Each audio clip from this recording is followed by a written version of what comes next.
I'm delighted to introduce you to our friend Kay. She's been a friend of ours and been involved with How Bright Can We Shine from I think day one. Kay, weren't you? You were around helping us and doing some mentoring for us. So that's been really great. Kay is a podcaster, a coach, and she's also a TEDx speaker.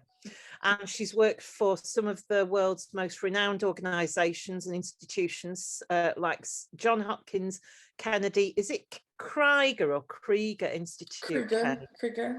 Kruger. And she's also worked for international organizations like SmileTran, Plan USA, UNICEF, and American Red Cross. Certainly some names that we've heard there. So she's mentored students from the universities of Maryland, Georgetown, and Baltimore. And she's partnered with top community-based organizations like the Urban Alliance in Baltimore. So she's really experienced lady. She looks a lot younger than you would have. All the time. Been great. So besides Jesus, her and her partner Brandon, her big passion is podcasting and having conversations that matter and make a difference. So she, with a faith-based podcast, her podcast is called SHMG, and I'm sure she'll probably tell us what that all stands for, because I'm sure that'll be part of her talk. And a women's ministry called Say Grace 21.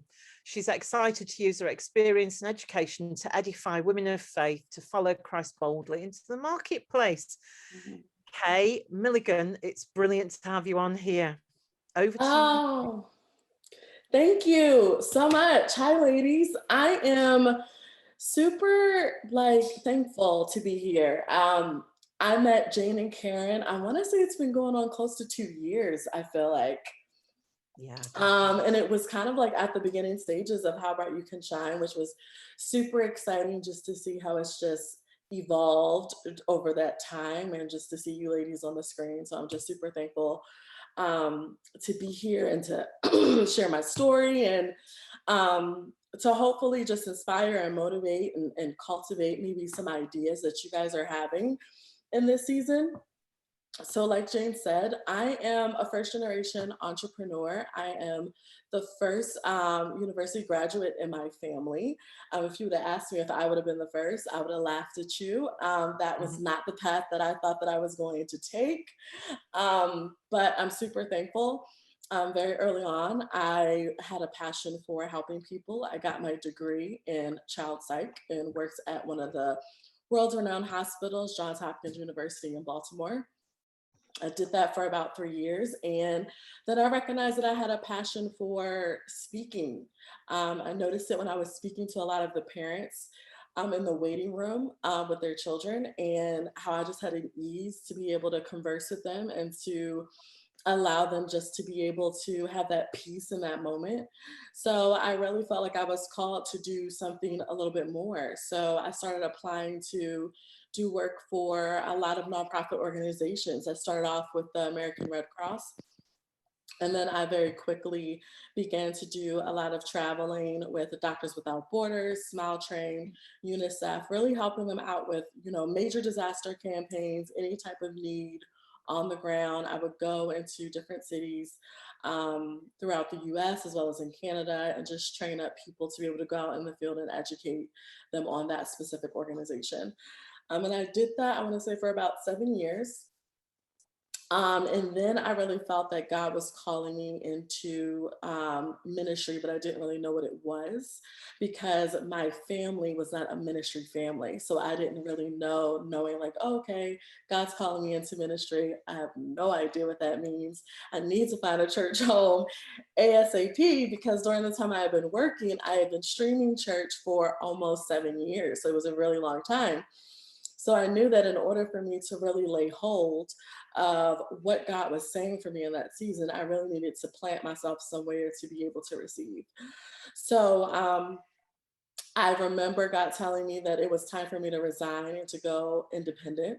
And I, at first, had no idea what that meant. I was a bit nervous. And to be also, I was scared about the salary that I worked so hard to accrue and the financial stability, which I think a lot of us are when it comes to figuring out the career paths. Like you have that passion, you know that God's giving you that purpose, but then you also have the reality of, okay, but I also have bills and financial needs that I need to be able to afford. And I was no different. It was something that I truly considered as well. But I've learned over the years that there is favor and grace for obedience. So I definitely chose to be obedient. I resigned from my corporate job. Maybe I'm going to say it was maybe like 9 months later, and went independent. I started going to speak at universities, like Jane said, speaking to college students, and then it kind of like transitioned into just building up my own personalized platform and podcast. SHMG is an acronym for Saved, Healed, Made, and Grace. I am going on my 5th season, which I'm super excited. It has finally started to accrue money on season 4. So we are, making our way. And also I've launched my own women's ministry called Say Grace 21, specifically for Christian creatives and influencers. I have noticed my partner, he is a worship pastor here in Texas, and we are in the church all the time. He's been in ministry all his life. We have a very different background and upbringing, and I'm super grateful for that because I'm able to see both sides. But one of the things that God had really highlighted to me in the last, I want to say, year was that there's a lot of emphasis on, cultivating ministry inside of the church. But then when it comes to the marketplace, it seems that there isn't a lot of support of women of faith in that. Right. So I wanted to be someone that really pioneered that championed women who said, I love the Lord and I'm a disciple of Jesus, but he's called me to create digital content. And that may not be a message that the pastor is going to preach about on the platform, but it doesn't take away from that God called me to it. So that's where I am today. So I really wanted to talk about in the premise of like during the process of creating all of these brands and businesses and the work that I've done over the years, I get asked to speak a lot on purpose, and that's something that I was really praying about. Like, okay, God, I can talk all day about purpose. We could sit here and you could say, Kay, I think it's time to go. I think we got it. Purpose is important. We got it. So what I really wanted to talk about was something that God had given me in my private time that I was actually talking to the Lord about personally, and he told me that it was something I needed to share today. So when I was talking to communicating with Jane about what the topic was going to be, I told her that the topic was going to be I already am. Without giving her any background story to what I already am is and what that looks like. And I want to be clear, I am not here to say, let's do some affirmations. I'm not against it, but I am not here to say, I am this, I am that, even though I think that's important. I think that you need to speak life over yourself, but that is not what we're going to do today. So I want to say, as a lot of us have experienced in this last year, there's been so many twists and turns and surprises around every single corner. There's been so many storms that I've seen other people go through, that I've gone through myself. And sometimes when we get in a place of like, I really feel like, God, I know that you've called me into doing something great. Or maybe it's not even that you called me into doing something great. Maybe he's giving you a very clear thing that he's called you into. Maybe it's business, maybe it's healthcare, maybe it's nonprofit, maybe it's children, maybe it's technology, maybe it's just being that positive influence in the home and in your family. But you are not seeing the fruit of the assignment.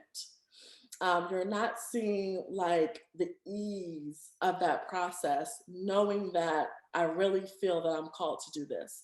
So one morning I was talking to the Lord in the shower. I don't know about you, but God talks to me when I'm in the shower. Am I alone here? Raise your hand if he talks to you when you're in the shower. Okay. I don't know if it's about the water or what, but we are just having full conversations in that shower. I love it. So I'm in the shower, and I just remember, like, usually when I get in and I'm just, oh, yes, I'm always thankful when the water hits my body, because I understand that everybody has that. So I'm just immediately like thankful when I feel the water. And then I start my conversation. So I was a bit in a place of a bit perplexed. I felt like I was grinding my wheels, launching this ministry of Say Grace. I felt like I hadn't really found my footing in Texas. I feel like I've been here going on a year and a half, but because the last year and a half has been, very interesting for us all, I haven't really felt my footing like this is home. So I've never been in a city to where I felt like I hadn't been utilized. So as I'm in the shower, I say to God, God, use me. Because I feel like as a servant of the Lord, that should probably be the primary thing that we're asking for. And I teach people this, or talk to people about this. Like, when it comes to being a servant of the Lord, your first thing that you need to understand is that you're a vessel for Christ. So you're allowing him, when you say, God, use me, it's as he chooses and as he sees fit. And sometimes we can have an idea of how we think we should be used based on the skill set that we have, the experience that we have, the background that we have, the problems that we see that are right there in front of us. And I felt myself asking him to use me from a place of, but I already know how you should use me. So, God, what I'm really saying is, use me how I want you to use me. Um, so the interesting part is that when I said, God, use me, it was his response that I think gives me the premise of what I really want to talk about. So when I said, God, use me, he responded back and said, I already am. So this is the thing that I love, that I tell people. Have you ever been hushed by the Holy Spirit? Because if you haven't, I think that you need to go deeper in your relationship, because when the Holy Spirit hushes you, it's usually because he's helping you, right? So in that moment of that response, I was hushed, because as I'm sitting there in my good old shower, right, being blessed by my water, feeling in a sense that I was actually calling out to the Lord because I was a bit frustrated and wanting him to move on my behalf in the way that I thought that he should move on to my behalf. It had never dawned on me until that moment that every single day since I've been planted in this place, that I've been used. That every single conversation that I've had, every single meeting, every place that I've been, all of that was from him using me. Because when you're walking daily following the Lord, you're being used by God. So today, when I wanted to come and talk to you, I wanted to come and talk about the aspect of, what if we came to our careers, our positions at work, our positions in our family, if we showed up looking at our problems with the perspective that God is already using us. That the only thing that you need to do is to show up and to be obedient. How would that radically change our attitude? How would that radically change the mood that we're in our day to day? How would we show up if we just really knew in that moment that God really placed us in that room? He placed us in that waiting room. He placed us in that hallway. He placed us in that gas station. He placed us in that garden. He placed us in that house. Like, he was using us from the beginning. So I like to tell people I'm not a preacher. Brandon says I should stop saying that, but that I don't think that I am, but that could preach. But I wanted to come because when I think that when we talk about purpose, we have to be clear on what purpose is. When I think of purpose, I think of good fruit. Every tree bears fruit. They say you will know them by their fruit. So when I think about purpose, I think about what type of fruit are we producing? Now, I may measure that differently than how a lot of other people measure it, but it has nothing to do with how we measure it, it's how God measures it. And sometimes we can measure good fruit based on our finances. I have been guilty of this, okay? If I look at my account and say, Lord, I'm pretty sure this is not holy. This is not of you. I rebuke this number in the name of Jesus. I'm telling you, this has to go. It puts me in a place of really thinking like, okay, what does good fruit look like? So I wanted to really sit and think about this for a second because I wanted you to take a moment and really think about what good fruit can you acknowledge that you have in your life right now. And I bet you if you can pinpoint that area, it's probably the area in which you've watered the most, that you've prayed for the most, that you've given your attention to the most. Purpose is an intentional thing. God had a plan before he placed you in your mother's womb. That's what the scripture says. So that means if God has a plan for you before you were in your mother's womb, that means he had a strategy in mind. That means he had a purpose in mind. So you technically already have a purpose. You had a purpose before you were in your mother's womb. Now, as far as us recognizing what that is, that comes with us being obedient and paying attention to where we're watering. So I felt like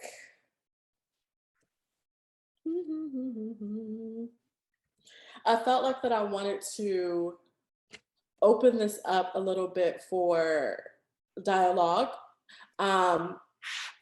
It's because I think that it would be good to kind of like talk this out a little bit. So I don't know if anyone has a specific area or maybe they want to share a circumstance or an area in which they've been struggling, that they've been praying about, like, I don't really know what my purpose is here for this, so that we can kind of like really start sifting through, like, where's the fruit? Where are we planted? So, anybody got anything? So so we probably could all unmute at this point. Oh, okay. Everybody, if you unmute. And I was going to say, Kate, what was really interesting about what you were saying was that idea that wherever you are and whatever you're doing, you know, you can be fruitful, and we don't always think about it like that, do we? So, so I think that for me, God has given me two big, really big things to do, with big projects. This being one of them, How Bright Can We Shine? And then the other one being, I've just been asked to be a leader of my local church, and I've accepted. And I keep sitting there thinking, so what exactly is it that you want me to do here, Lord? Why have you got, I can't understand why you would pick me. So that's an interesting one. I feel like I'm possibly, because I'm not very experienced at it, and because I'm not able to do a lot of the things that the others need doing, because I'm very busy all the time, that that, is there any fruit in that from me? Well, there's a couple of things. I think that something that's very interesting that you said, that a lot of people feel when they first get asked to become a leader in ministry or in business or in their career, the first kind of like thought is the insecure one, like, God, why did you pick me? Like, I don't feel like I have the experience, the time, the skill set. That's usually the first thought that comes up, right? It's that first kind of like attack of a lie that I'm not qualified. And I think that what we have to remember is that if God called you to it, then he'll see you through that. So sometimes it's just about you being you in the room. When you're there, when you're present, be present. Maybe you can't give all the hours that everybody else can, but maybe what you can provide in 15 minutes could be equivalent to what someone could provide in 5 hours. Do you know what? That is so true. Thank you. I mean, truthfully, sometimes, have you ever been somewhere you can listen to someone and in 10 minutes, you feel as though like you've been refueled for a month? Like, it was 10 minutes, but I feel as though that I could run for the next month off of what they deposited because of what they were carrying, because they were called to do that. Yeah. And do you know what else Karen said to me this morning? That it's important that there are some people who are called to do certain things and others that are called to do other things. So I need to focus on the things that I'm good at, because if I'm asked, like I was asked, to create a rota for the church, who was going to talk, who's going to do the communion and everything, and I was like so stressed it was untrue. The bit I was good, I could bring everybody up and I could say to them, would you like to talk, would you like to do communion? And they were all agreed. That was fine. Putting it onto a piece of paper and sending it out and making sure it was right was just, I was so stressed.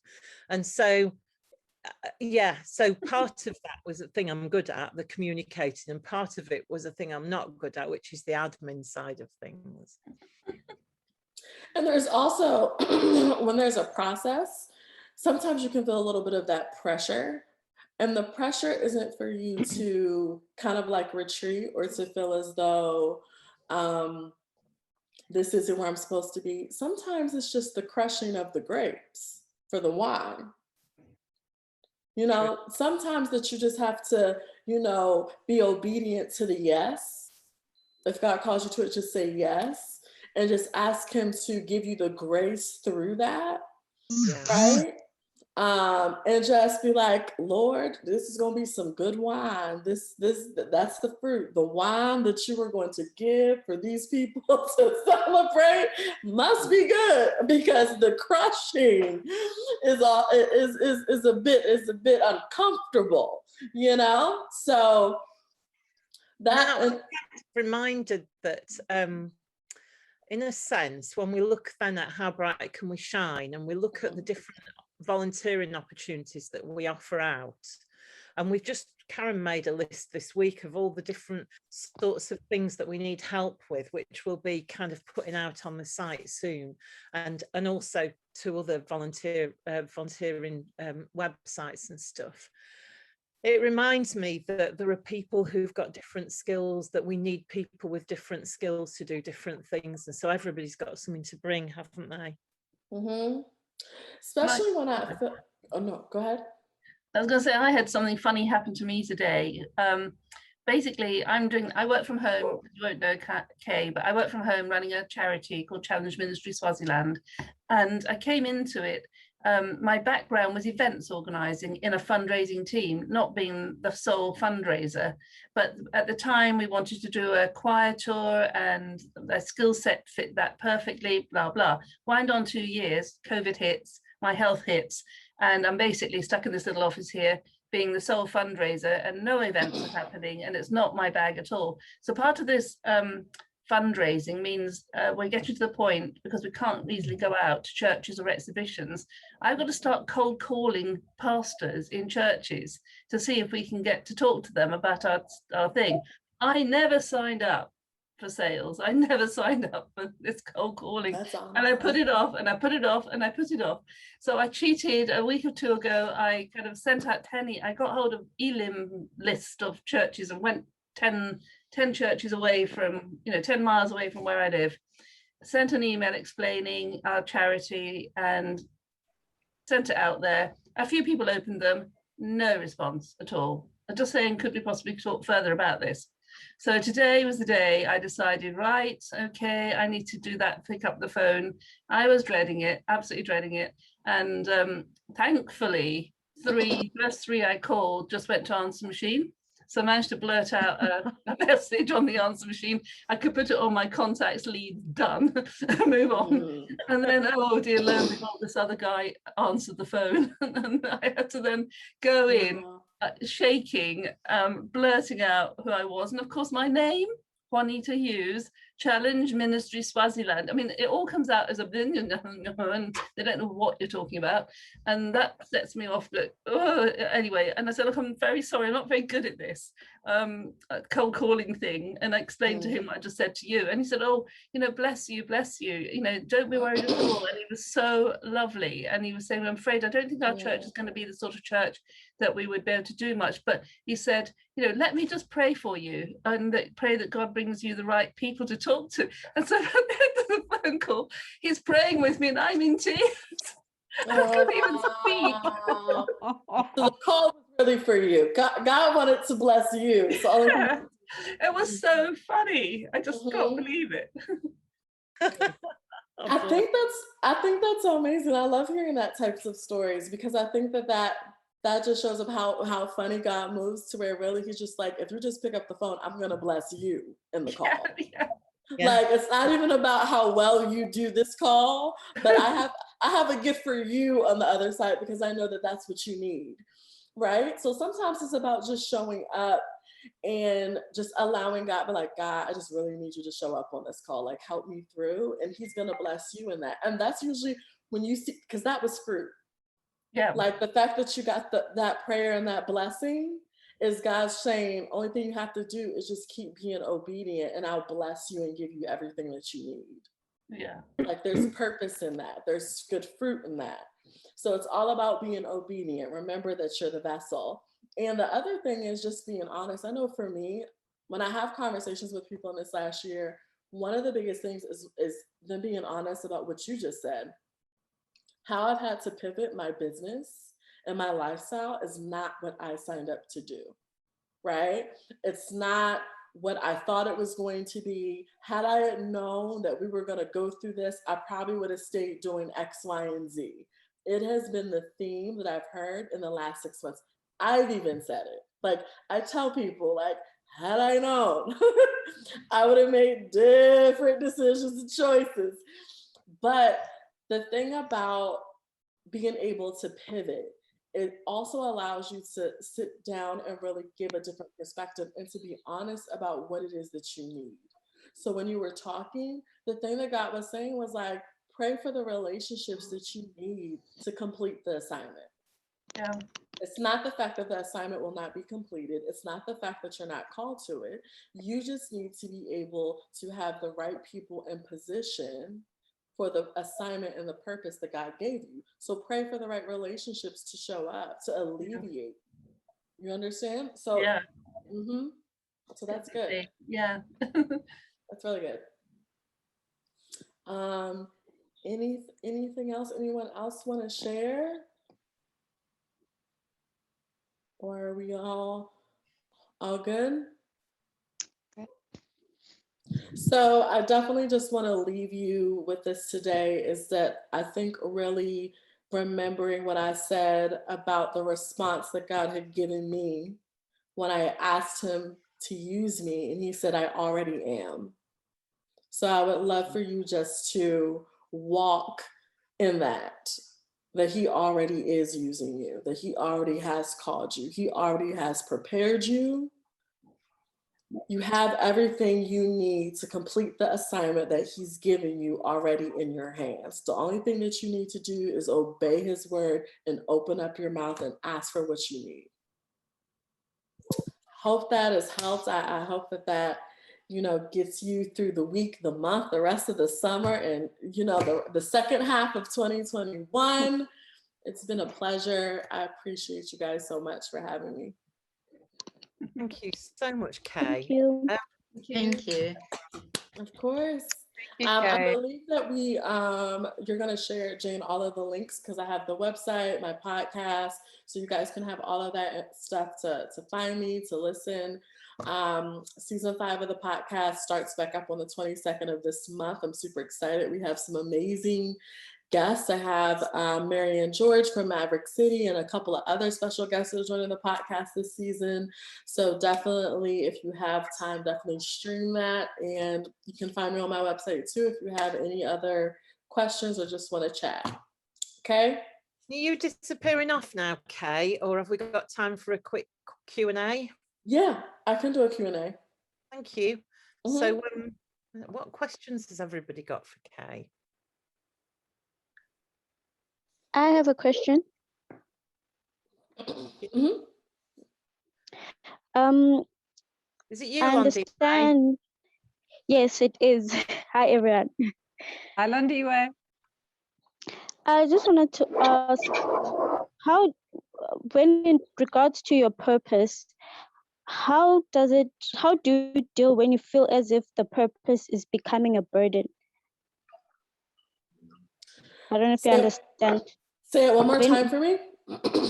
I understand. I mean, like, as you said, that we all have a purpose, and some of us are actually living that purpose. We're doing what we need to do, but how do you deal when you feel as if this purpose has become a burden? Well, I think that that's the time in which sometimes you have to take a step back. You have to take a step back. You have to really evaluate, are you resting in the Lord? And are you doing it God's way, or are you trying to do it your way? So I would really start asking God questions on why you're feeling that it's a burden. And I would really start kind of like just taking a couple of steps back to look at it. And then also just to reach out to ask for covering and prayer. Because when you have things that are really big and that are called to help generations and people that are beyond you, because usually if it's a God-given purpose, it usually has nothing to do with you, but everyone else, right? Yes. You need to have that support and that covering as you're moving forward. And I can speak from experience that when I find myself either really, really drained, out of gas, super frustrated, it's because I've allowed the purpose to become an idol.